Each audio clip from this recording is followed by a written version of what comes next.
pasemos entonces ahora sí al análisis de las series que nos competen de ayer y de hoy.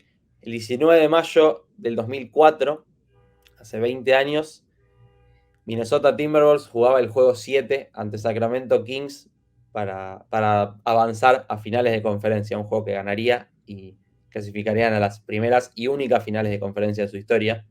El 19 de mayo de 1976 nació Kevin Garnett, jugador importantísimo, tal vez el jugador más importante en la historia de la franquicia hasta ahora, de Minnesota Timberwolves. El 19 de mayo de 2024, 20 años después y 48 años después, es el cumpleaños de Kevin Garnett y es el juego 7 entre Minnesota Timberwolves y Denver Wow. Nuggets para avanzar a finales de conferencia.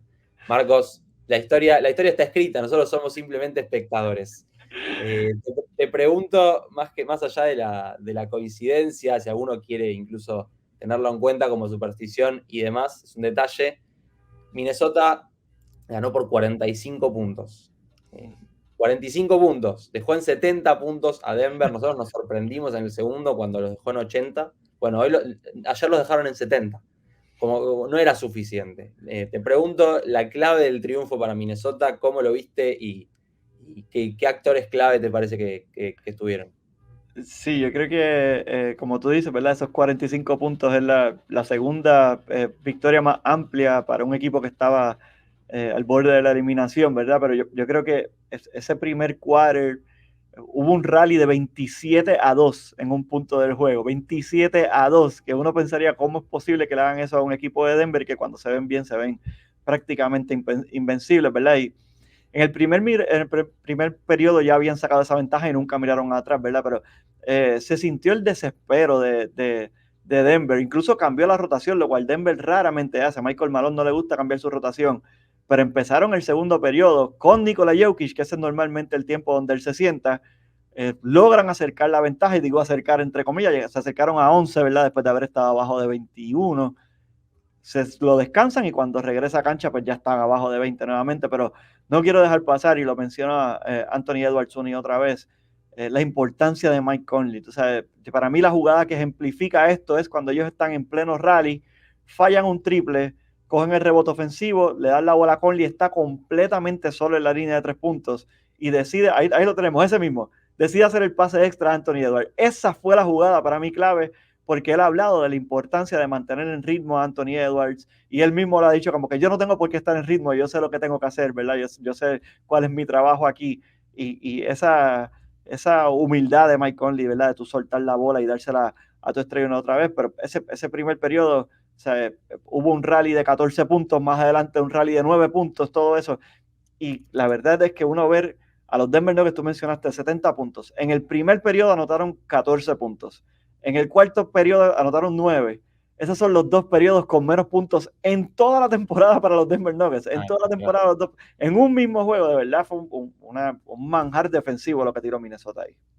Totalmente. Hablabas de Mike Conley. Le preguntaron a Anthony Edwards en reiteradas ocasiones qué opinaba de Mike Conley o qué le pareció, cuál fue la diferencia. Esta misma pregunta que te hice yo, se lo preguntaron a Edwards, veamos qué respondió. And you guys are facing elimination coming in here. Like, what do you think led to just the response that you guys had tonight? Shit, we got Mike Conley back. That was it. And what's the difference between you bringing the ball up and Mike or somebody else bringing the ball up and you being on the wing? Does your mindset change? How does it work? I mean, it's a big difference. I mean, because last game I was trying to get people involved and be aggressive. But when Mike playing, I don't have to worry about getting people involved. That's his job. So, yeah, tonight it was no getting people involved for me. I don't think I had that many assists tonight. Yeah. Oh, I had 4. So I did what I needed to do. Volvemos a lo mismo, ¿no? Un equipo de Minnesota que tiene los roles muy definidos, que todos cumplen su rol muy bien. Conley es la organización. Edwards puede ser organizador, pero no tan bien como Conley. Así como Conley podría eventualmente, no sé si tanto, ser anotador, obviamente no tan bien como Edwards, etcétera, etcétera. Digo, aplica para el quinteto, con McDaniels, con Gobert, con Towns, aplica también para los suplentes. Minnesota, entonces, con una actuación defensiva impresionante. Y si hablamos de defensa, tenemos que hablar de Rudy Gobert. Una reivindicación más, creo yo, de la figura de Gobert. Los que no lo quieren dirán, bueno, ganaron a pesar de él o lograron esconderlo. Marcos, no sé qué te parece o cómo viste a Gobert, cómo lo viste ayer o cómo lo venís viendo en estos Sí, playoffs. a mí me parece bien injusto el análisis que se hace con Rudy Gobert, ¿verdad? Y mucha gente dice, no puede detener a Nikola Jokic. Que alguien me enseñe la foto de la persona que puede detener a Nikola Jokic 1 contra 1, porque no existe, o sea, no existe. Pero entonces uno ve el trabajo que hace con el resto de la defensa.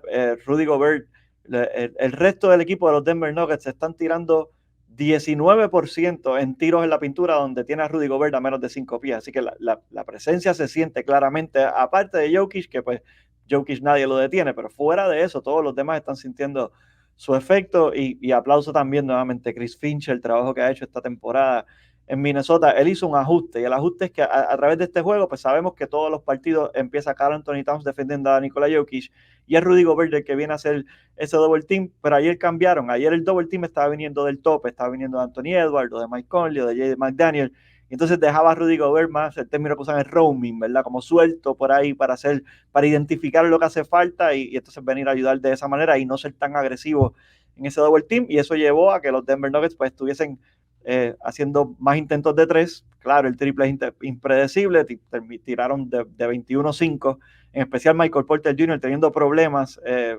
cuando le venían a hacer el cierre con la defensa de Jaden McDaniel.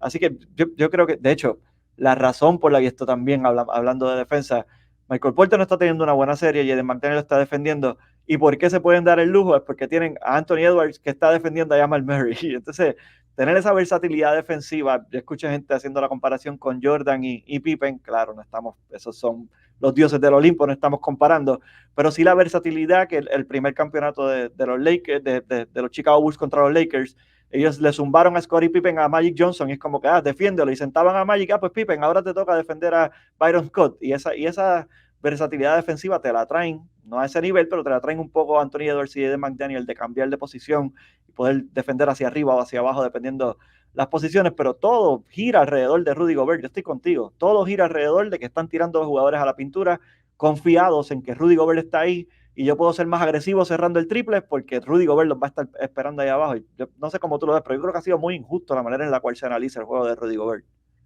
100%, y creo que tiene que ver en algún punto con, obviamente, primero con Nikola Jokic, que recordemos ganó 3 MVPs en los últimos 4 años, y el cuarto salió segundo, es decir, es el mejor jugador del mundo, no este año, no el año pasado necesariamente, pero de los últimos 5 años seguro, y constantemente, y lo ponen 1 contra 1 a un Gobert que yo miraba en el juego 5, muchas de las defensas, y decía, lo defendió bien, o sea...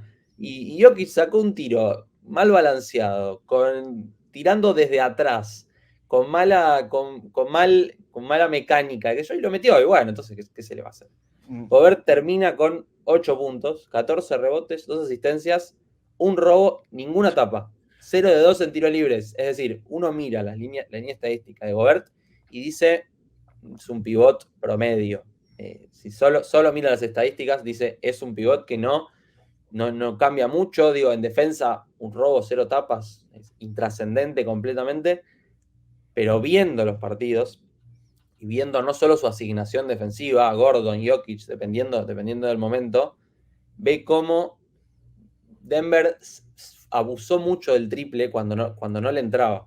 ¿Qué significa eso? Es un mérito total de Minnesota y por ende de Gobert, Towns y compañía, de tapar la pintura. No había espacio para hacer penetraciones. Terminaron teniendo que tirar triples o abiertos o contestados, no importa, pero en un momento en el que no los estaban metiendo y que lo que había que buscar eran canastas fáciles. Y no las conseguían. ¿Por qué? Porque la pintura era zona restringida. No existía la posibilidad de penetrar. Entonces, hay que entender eso también cuando uno analiza la defensa de Minnesota. Digo, Denver tiró muy mal de triple, sí, pero ¿por qué eligió tomar triple un equipo que toma buenas decisiones? En general, en el peor momento, en una racha, durante la racha que mencionaba de 27-2. Bueno, porque no había espacio, simplemente no había espacio. Otro comentario de Denver pequeño, 2 puntos de la banca en total, de los tres jugadores de la banca, Holiday, Brown y Reggie Jackson, que en general son un buen revulsivo, han sido destacados por su habilidad para mantener el juego incluso sin Jokic en cancha. Los 2 puntos de la banca fueron de Christian Braun en el cuarto cuarto. Un cuarto cuarto que ya estaba completamente liquidado, estábamos más viendo si llegábamos a 30 o no llegábamos a 30 que cualquier otra cosa. Una banca de Denver, Marcos, que es fundamental. ¿Cómo viste finalmente esa circulación o esa rotación que hablabas de Denver y cómo terminó afectando eso al partido? Sí, ¿verdad? Antes de que comenzara la serie, de hecho aquí mismo resaltamos la ventaja que tenía Minnesota con los jugadores del banco, pues, liderados obviamente por el jugador que ganó el premio a mejor sexto hombre, Naz Reid, pero también Kyle Anderson, Nickeil Alexander-Walker. Pero hasta este punto de la serie no se había sentido así. Denver estaba teniendo una gran serie del banco, Reggie Jackson haciendo un buen trabajo, Christian Braun, y uno decía, pues mira, están sobreviviendo esos minutos. Ayer no pudieron sobrevivir y como dije, el hecho de que Mike Malone haya tenido que cambiar la rotación, y eso es lo que pasa cuando tú pierdes una ventaja de esa manera, ellos empiezan el juego 9-2 y cuando vuelven a recuperarse está ya 20 y pico a 11, pues ya te obliga a cambiar toda la rotación y entonces te empiezas a hacer ajustes y empiezas a poner jugadores en circunstancias que tal vez no se sienten tan cómodos, pero tú diste en el clavo con lo de la defensa de Minnesota, ¿verdad? El hecho de que a través de la narración lo estaban diciendo, estaban comentando como, bueno, si no estás anotando el triple, pues ataca la pintura. Claro, si fuera así de fácil, pues estaríamos nosotros en la NBA, ¿verdad? No es tan sencillo contra alguien como Rudy Gobert, que estaba teniendo control total de esa pintura. Entonces, pues los jugadores de reparto que necesitan de esa ofensiva sencilla no la estaban encontrando. Y entonces, pues al otro lado, pues nuevamente el temple de Mike Conley, los ataques ofensivos de Anthony Edwards. Y lo que tú traes, pues hay que tenerlo en mente. Yo no sé si a estas alturas no se debería ni mencionar, ¿verdad? Eso de que pues no haya dado tapones, pues tal vez no tuvo gran efecto defensivo. Eso ya hay estadísticas de avanzada que nos ayudan a entender que sí, pues claro, no significa que los tapones de Víctor Wembanyama no sean valiosos y todo eso, pero que no hay necesariamente una correlación, no un 1-1. De hecho, aquí ahora mismo en la Liga de Puerto Rico, en el Baloncesto Superior Nacional, nosotros tenemos a Hassan Whiteside, que estuvo jugando un tiempo aquí. Hassan Whiteside llegó a liderar la NBA en tapones por partido, pero cuando uno iba a las estadísticas de avanzada, no tenía ningún efecto en la pintura. Todo el mundo tiraba por cientos más altos cuando él estaba ahí, todo el mundo iba más al tiro libre. Pues entonces, pues, ¿de qué estamos hablando? O sea, la falta de tapones de Rudy Gobert no quiere decir que no haya tenido un impacto defensivo. Veamos, ahí tenemos justo una pregunta al respecto. Nos preguntan ahí, tiene que ver con el tema. Juan Antonio Sánchez nos pregunta desde Madrid, ¿qué importancia le dan a los 3 primeros minutos del partido de ayer? Los Nuggets jugaron a altísimo nivel, luego los Wolves salieron y arrasaron. Eso aumentará su confianza.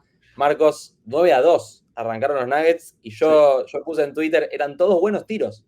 Sí. Realmente, incluso hay bandejas de Murray que termina errando, algún triple abierto que erró también la pelota. Hay un tiempo muerto de Nori o de Finch, o de quien se ocupe de pedirlos en este caso, sí. Y salen completamente cambiados.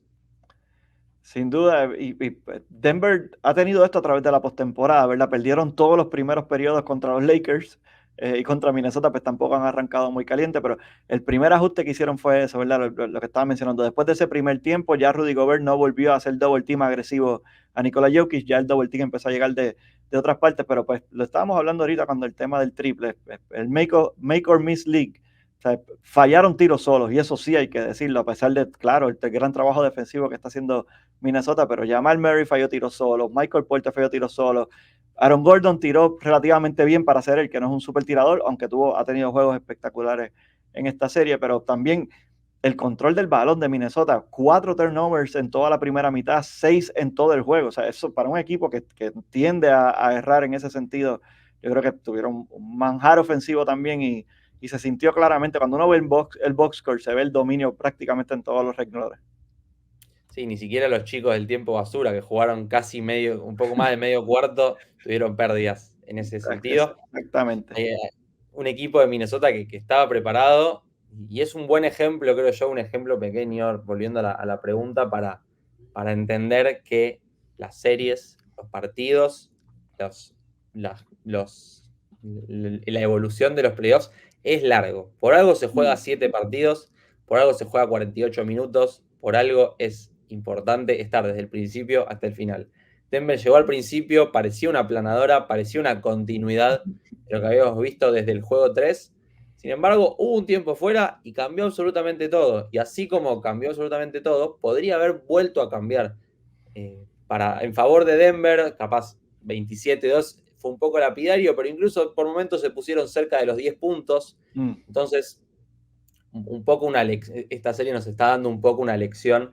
La serie ha sido extraña, dice Wilson. Bueno, coincido.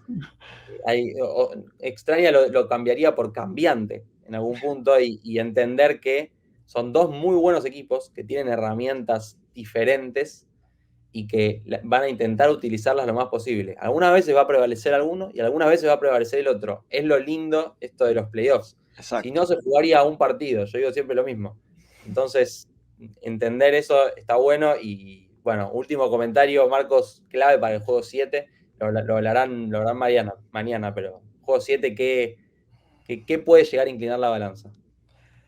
Sí, yo creo que la agresividad de Minnesota es bien importante y estuvimos hablando de cómo con estos cambios de regla que se han dado los últimos meses, donde están permitiendo más el juego físico, pues los primeros partidos Minnesota tomó control de eso y ya para el tercer juego, pues Denver, nosotros estábamos relajando en nuestro podcast como que pues Nikola Jokic dijo, pues van a permitir el juego físico, pues yo voy a usar mis 300 libras y mi trasero gigante para empezar a hacer cortinas aquí y dejar solo a Jamal Murray, así que los dos equipos, ¿cuál viene más agresivo? ¿Cuál tiene más temple? Y a veces, como dijimos al principio, make or miss league, a lo mejor en ese primer periodo, ahora Michael Porter mete 2 triples y dentro de momento tienen más espacio en la pintura porque hay que salirle al tirador, puede ser más sencillo en esa manera. Yo tengo a Denver ganando, desde el principio de la serie yo tenía a Denver como en 6 o 7 juegos, obviamente me temblaron las rodillas después de esos primeros 2 partidos, pero hay que ver, la verdad es que ha sido una serie bien difícil de predecir, tal vez la más difícil en la historia del NBA, porque nunca había pasado esto, ¿verdad? Que un equipo pierda los primeros 2 partidos en su cancha y terminen ganando 3 corridos, eso nunca había pasado, así que bien difícil de predecir. Importante. Exacto, eso es otra, la gente está hablando de esta gran serie, yo no sé si ha sido una gran serie, porque prácticamente todos los juegos han sido por palizas, así que no es que los juegos son interesantes ver los ajustes, pero los juegos no han sido cerrados tampoco, a lo mejor esperemos que el juego 7 sea cuando por fin llegue ese juego reñido. Totalmente, un juego 7 que todavía no tiene horario confirmado. Dependerá probablemente del juego que hablaremos ahora de Knicks y Pacers, pero se pone interesante. Veremos si nos regalan un juego 7 entretenido o parejo o hasta el final. Cerramos entonces así el análisis del juego de ayer.